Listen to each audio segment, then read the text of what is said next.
Sénateur White. Merci, Madame la Présidente. Ma question s'adresse au président du gouvernement au Sénat. Le commissaire canadien à l'environnement et au développement durable a présenté 5 rapports la semaine prochaine, dont l'un conclut que les sites contaminés dans le nord du Canada continuent de présenter des risques graves. Parmi les nombreuses questions, le rapport souligne que le plan d'action pour les sites contaminés ne comporte pas d'objectifs réalistes en matière d'adaptation au climat et ne comporte pas d'objectifs en matière d'engagement des populations autochtones et d'avantages socio-économiques pour appuyer la réconciliation avec les peuples autochtones, des priorités essentielles liées à la gestion des sites contaminés. Sénateur Gould, comment le gouvernement envisage-t-il de répondre à ces préoccupations dans le cadre de la mise en œuvre de la politique et comment compte-t-il s'assurer que les voix autochtones soient entendues et intégrées dans les solutions proposées et dans la gestion de ces sites? Sénateur Gould. Merci pour la question.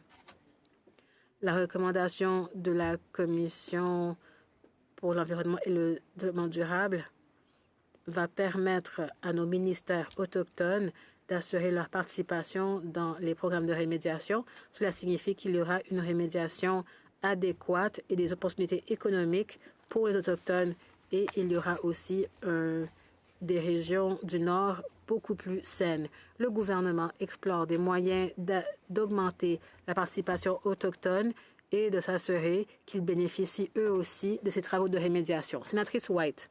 Merci, Madame la Présidente. L'absence de rapports et d'informations significatives sur les sites contaminés, y compris les grandes mines abandonnées, signifie que le gouvernement ne dispose pas d'une image claire des conséquences environnementales et financières de ces sites contaminés. Sénateur Gould, bien que certains de ces sites existent depuis des décennies, pourquoi le gouvernement ne dispose-t-il pas d'informations significatives?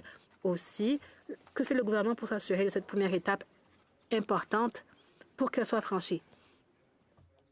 Le gouvernement investit pour identifier les sites, pour estimer les coûts et pour étudier la faisabilité de la remédiation.